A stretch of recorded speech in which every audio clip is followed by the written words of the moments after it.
Right, so we've seen some tough talk from the presidency today on two fronts. First, the president says he's not going to appear before the impeachment inquiry into the public protector, describing comments by UDM leader Bantu Holomisa.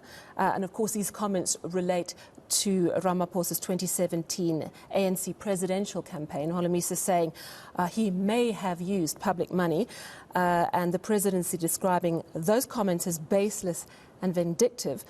The presidency also strongly refuting those claims made by Defence Advocate Teffo yesterday. But let's get to the bottom of a number of issues. And thank you very much for joining us in studio. I'm joined by presidential spokesperson Vincent Magwenya. Vincent, thank you for coming through. We do appreciate it. There's so much to talk about. Let's start with the thing that is touching every South African's lives. We'll get back to those statements that were issued, and that is the issue of electricity. It's welcome news, of course, that we're pretty much down to stage 3. We can see that Eskom's working hard to try and ease the burden of load shedding. But on Monday, the president in his letter said there's a solid plan of action coming in days. He's going to tell us about it. When is he going to speak to us? When are we going to hear from him? Indeed, Sally, thank you for having me here. Indeed, in days, the president will announce a comprehensive set of measures that will address not only the challenges at Eskom, but more broadly the energy supply in the country and deal with the current energy crisis that we're facing. He's been hard at work since he came back from Germany, attending the G7 meeting, engaging a whole range of ministers, stakeholders inside and outside of government, driving a process to achieve a sense of urgency, a sense of speed in resolving this issue. He's very much aware that we've been living with this energy crisis for 14 years now. And so the anger, the frustration is well understood. The devastation to livelihoods, to businesses, is something that he's very much aware of. Hence, he is directly involved in pushing quite hard that we get to a point where we can present what is a credible plan, a plan that can be measured, and a plan that can be delivered with a great sense of speed. So he said within days, he didn't say within weeks. So can we take that to mean before the week is out?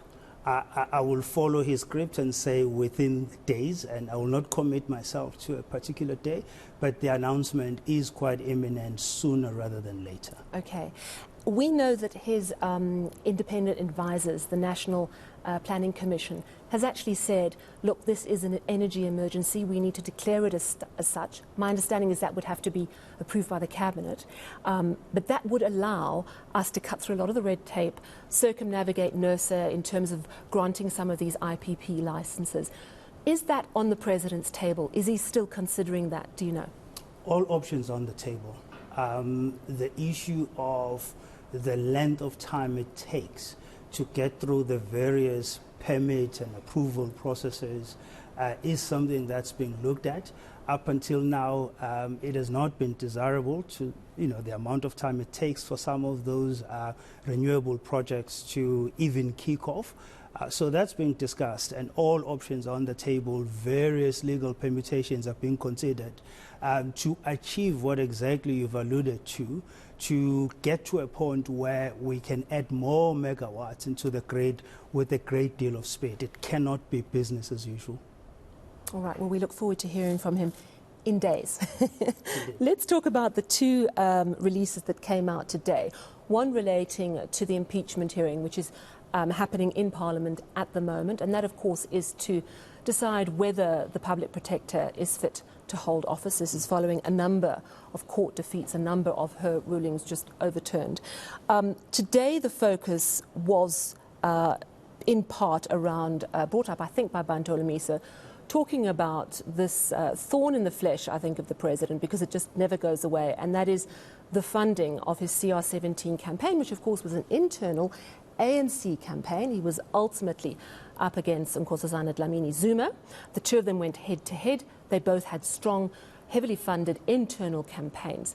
Bantu Holomisa saying he may have used public money. Now, suggesting, and you'll give me the timeline here, that for that reason, perhaps it is important for the president to appear before this commission.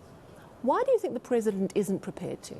No, with all due respect to the Honorable General Bantu Olomisa, he's misleading the public. And his comments are indeed vindictive because, one, the President never made any allegations against Advocate Mkhwebane. This was a process initiated by Parliament, the Section 194 inquiry into the grounds of misconduct and incompetence against Advocate Mkhwebane. The President had a constitutional obligation to trigger the suspension process, which it did so fairly, to then revisit a matter that already has a constitutional court judgment where the court was quite clear that the public protector had no authority in investigating that matter because there were no public funds. The CR17 campaign was not a public entity. So there's that judgment. So the General is well advised to understand that you cannot revisit court processes that have already been concluded through the Parliament back door. We have to respect the separation of powers in this regard. And this issue has got no relevance whatsoever to the current process that's currently underway. Does the committee have the power to formally call him? Because we know that the public protector has delved into the president in many different ways. And we've heard from Johan van Lochrenberg today. He was talking about how he feels, I think he wanted to have his say over some of the claims made against him by the public protector. Would he appear if he was summoned to do so? Does it have the power to summon him? Well, I don't know about the powers. The committee will have to talk on that one. But the grounds in which the president will be forced to appear remain unclear in this matter, right? If you're referencing the CR17 campaign, that matter was dealt with. It was put to rest by the courts. And General Olomisa knows that, and it's public knowledge, right? So to now revisit that issue in a manner that seeks to revise or to use a parliamentary process to revise a court judgment is a little bit perplexing in our view, with all due respect to the Honourable Olomisa. You've described him as vindictive, a sense that the knives are out for the president. Bantu Olomisa saying what he said in the presidency clearly has not taken kindly to him bringing this in. Arthur Fraser's timing in releasing the information about the theft on the president's farm has also been questioned. Does the president feel under siege from different quarters? No, far from it. He's very much enjoying his work. He's very much focused on the task at hand. He understands that these issues belong into the realm of legal due process, and he will respond to them as such. But insofar as acquitting himself in his duties, he's very firmly focused, and he is not feeling under siege at all. The headlines may create that sense, but that's not the reality. He's got an enormous task to lead the economic recovery. He's got an enormous task to ensure that the Zondo recommendations are implemented. He's got an enormous job across the board in so many areas that his administration is focused in. There is no time to be under siege, quite frankly, especially with respect to issues that will be properly ventilated in legally constituted platforms. When will he speak about Phala Phala? Well, with respect to Phala Phala, the investigation is underway. Do you know when it's going to end? The investigation is underway with the full support and cooperation of the president. Have you been given any timelines on when they're likely to finish their probe? The president would love for it to end as soon as possible. It's not up to the president to enforce timelines. That will constitute interference with the investigation. So it's up to the investigators, really, with respect to how they conclude. But he's not bound to wait until the end of that inquiry. He could put his side out there in the meantime. Why doesn't he? No, he's fully cooperating and supporting the investigation. And the but the two are not mutually exclusive, is what I'm saying. Well, the decision, I can understand the push and the desire to hear his side of the story, but the decision has been made that he must deal with these issues in a legally constituted forum rather than getting into a public debate on these matters.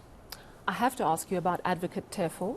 What was the president's reaction when he heard this startling allegation from the court, and what does the presidency make of it all? Well, you know, such a reckless, baseless claim being made by an officer of the court who you will expect will know better that there's a level of veracity that you need to provide to support such claims is quite disappointing and quite reckless. The presidency does not get involved in investigating crimes or trials.